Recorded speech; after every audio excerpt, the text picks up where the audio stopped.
So, no. Oh my God, I say so at the beginning of every sentence. Please just punch me. Ugh.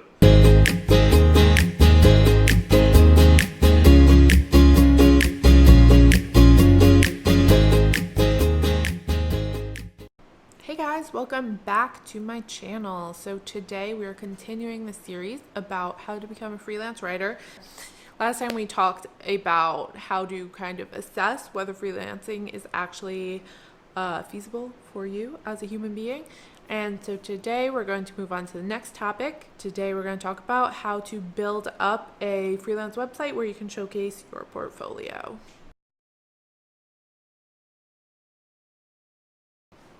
There's a lot to cover in this video, but really quickly I want to run through a couple of the reasons why I think it's important to have a website up and running before you actually try and get into full-time freelancing. There are a couple of reasons why I think it's important to have a website. First of all, it's just a good place to showcase your portfolio so you don't have to scrounge together writing clips anytime you apply to a job. Secondly, it looks more professional to potential clients if you have a good website that looks very legit. It lends you credibility. And finally, it also just builds your web presence. As a writer, you're gonna need to kind of build up a little bit of clout as you get going. So it's a good home base where you can base all of your kind of web doings off of.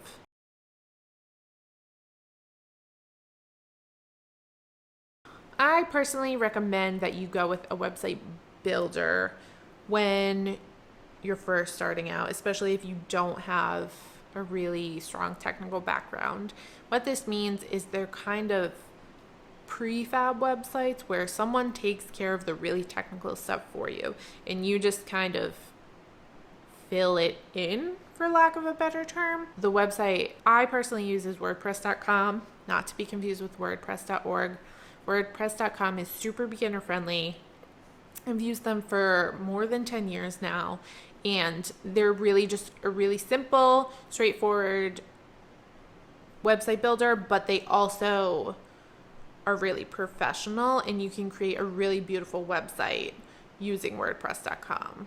A couple tips: if you're going to go with WordPress, I would definitely recommend you buy a domain name. I'm pretty sure it costs about $28 a year, and so you get to drop the .wordpress.com off of the end of your URL and it just becomes your domain name.com, and that makes you look a lot more professional. And $25 a year is not a lot when we're talking about building a business.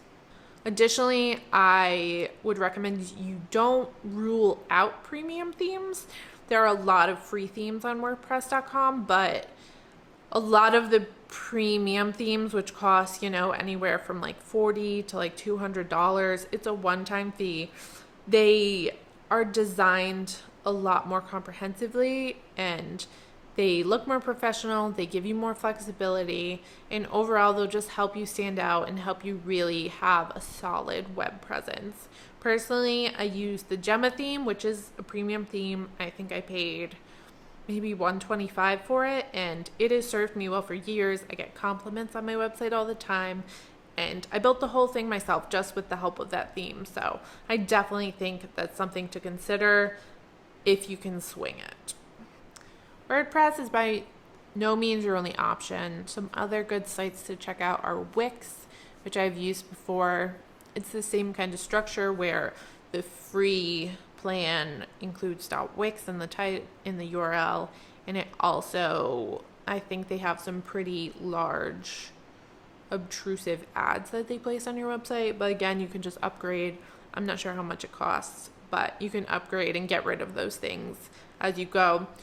From how I remember, I used it for one project. Wix gives you more flexibility. You can kind of rearrange elements on your site, whereas with WordPress, you're kind of just stuck with the theme, where it puts elements.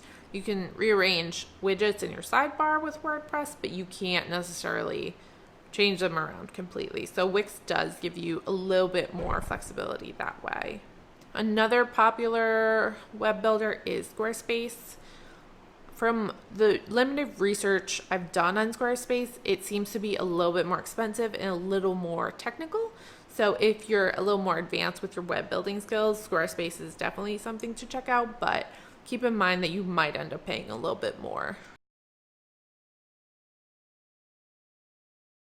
Once you've created your website account and you've kind of gotten into it, you're going to want to start, populating your website with content. So there are a couple things that I recommend that you put on your website. First of which is just information about you and what you do. Just make sure to introduce yourself to people that end up on your website. You're also going to want to put your writing clips up on your website, assuming you have them. If you're still trying to build a portfolio, I have a whole video on how to start building up a portfolio when you have no experience, and I will link it up here. So once you do get those clips, make sure to put links to them on your website. Other things you might want to include, if you have testimonials, throw those in there. It kind of lends credibility to you and shows that you've done a good job for clients in the past.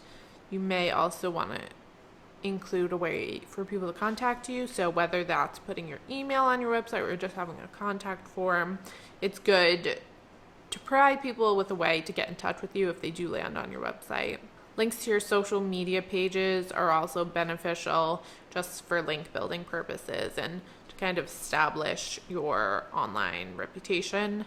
And some people do include kind of their services and prices. I don't personally do this because I don't kind of want to trap myself in a box of I can only charge this much. I like to kind of have flexible pricing, but if that's something you're interested in, feel free to include those as well.